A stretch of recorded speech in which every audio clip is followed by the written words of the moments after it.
آج ہم بات کریں گے عالم اسلام کی، کہ ہم عالمی سطح پہ بحیثیت مسلمان ہم پستی میں کیوں جا رہے ہیں؟ ہمارا درجہ تنزلی کا شکار کیوں ہو رہا ہے؟ کیا آپ نے کبھی سوچا کہ فلسطین میں اسرائیل نے ہمارا کیا اشر کر دیا؟ ہماری بچیاں، ہمارے بچے، ہماری مائیں بہنیں، ہمارے شہداء ہمیں کس طریقے سے چیخ چلا کر وہ دنیا سے رخصت ہو رہے ہیں، چیختے چلاتے دنیا سے رخصت ہو رہے ہیں۔ وہ منظر دیکھا نہیں جاتا انسانی آنکھوں سے۔ کیا آپ کبھی سوچتے ہیں کہ ہم عالمی سطح پہ غلام کیوں بنتے جا رہے ہیں؟ اسلحہ ہونے کے باوجود اور ایٹمی قوت ہونے کے باوجود ہم امریکی غلامی میں دنستے جا رہے ہیں۔ ہم نے کشمیر کیوں کھو دیا ہے؟ کیا آپ نے کبھی غور و فکر کیا ہے کہ برما میں ہماری بچیوں کا بدھ متوں نے کیا حشر کیا؟ کیا آپ کبھی غور و فکر کرتے ہیں کہ ہم اتنی پستی میں کیوں گر چکے ہیں؟ وجہ ایک ہی ہے، یہ آپ کو غور کرنا ہی پڑے گا، آج کر لیں یا کل کر لیں۔ وجہ کیا ہے کہ ہم نے اپنا روڈ میپ تبدیل کر لیا۔ سمت کا جو تعین تھا وہ غلط ہو گیا۔ پہلی ہماری سمت تھی مدینہ المنورہ کی طرف، جبکہ اب ہماری سمت امریکہ کی طرف ہے۔ اور اسی وجہ سے اللہ کا واضح قرآن میں اعلان ہے کہ اگر تم مجھ سے ڈرو گے تو میں کسی سے ڈرنے نہیں دوں گا، لیکن اگر میرا ڈر نکال دیا، کسی اور سے ڈرنا شروع ہو گئے تو پھر ڈرتے ہی رہو گے، پھر مجھے نہ کہنا۔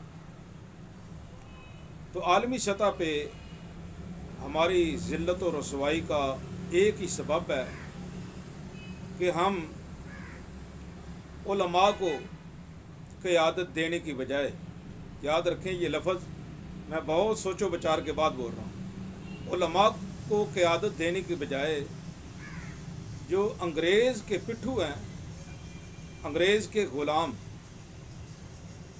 ان کو اپنی قیادت سونپ چکے ہیں،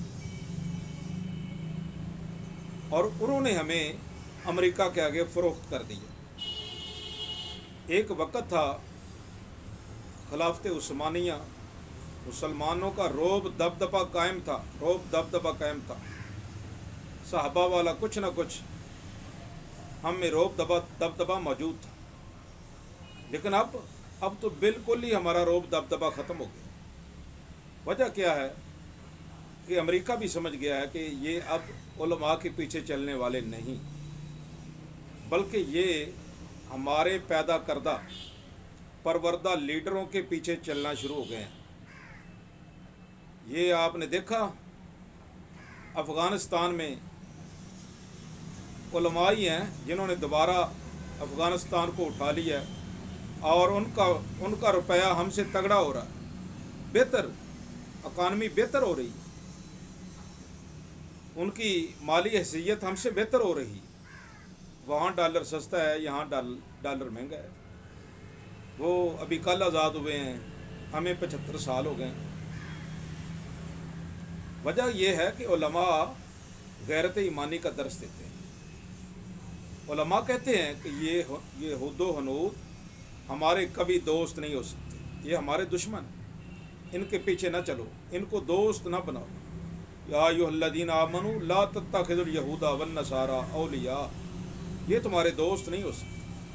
بلکہ آگے اللہ کے قرآن نے سختی سے یہ بھی فرمایا وَمَن يَتَوَلَّهُم مِّنكُمْ فَإِنَّهُ مِنْهُمْ، جو تم میں سے پھر بھی ان کو دوست بناتا ہے تو پھر وہ انہی میں سے، یعنی مسلمانوں سے اس کا کوئی تعلق نہیں ہے۔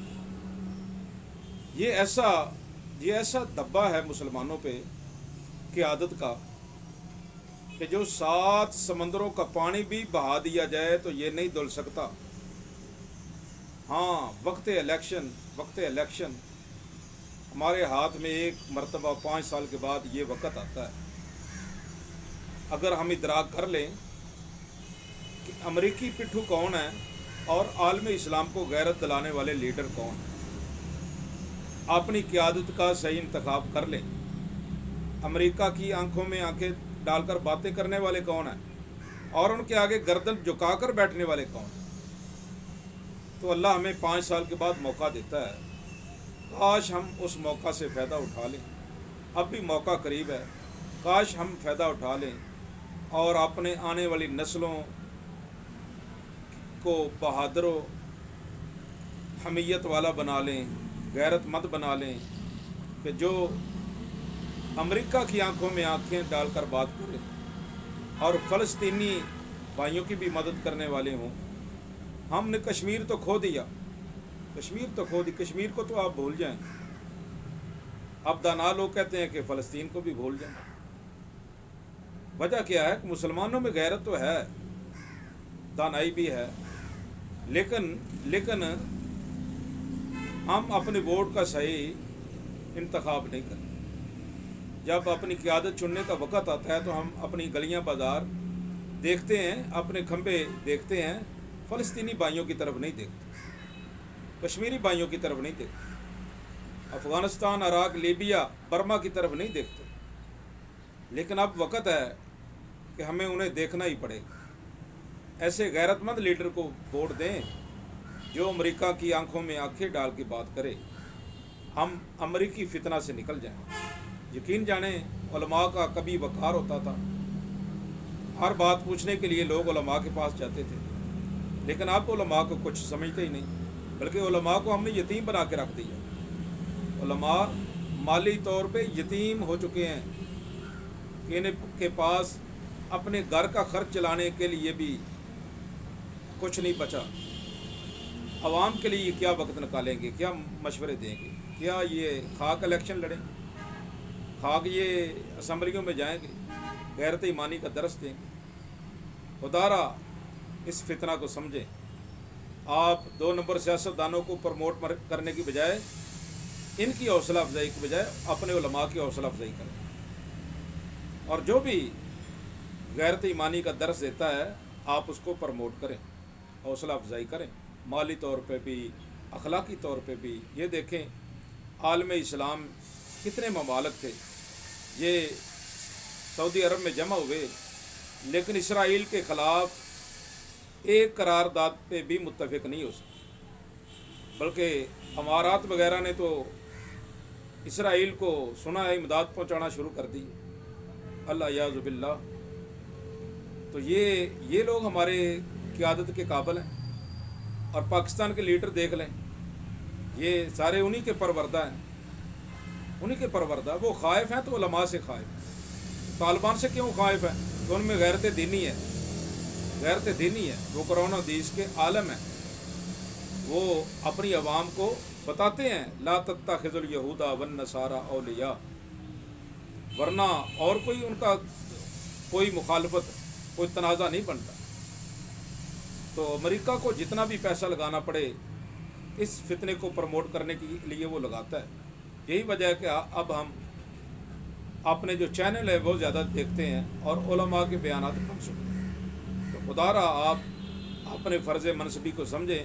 اگر آنے والی نسلوں کو آپ سنوارنا چاہتے ہیں اور امریکی غلامی سے اپنی جان چھڑانا چاہتے ہیں، فلسطینی بھائیوں کی مدد کرنا چاہتے ہیں، یا عالم اسلام میں جہاں کہیں بھی آپ کی ضرورت پڑے تو آپ کی حکومت ان کے سر پہ جا کے کھڑی ہو جائے، تو پھر آپ پاکستان کے غیرت مند لیڈروں کو آگے کریں، مذہبی علماء کو آگے کریں، غیرت مند دینی رہنماؤں کو آگے کریں، تاکہ ان میں عوام میں یہ شعور پیدا ہو کہ ہم مسلمان ہیں اور وہ یہودی ہیں، اور یہودی کبھی بھی مسلمان کا دوست نہیں ہو سکتا.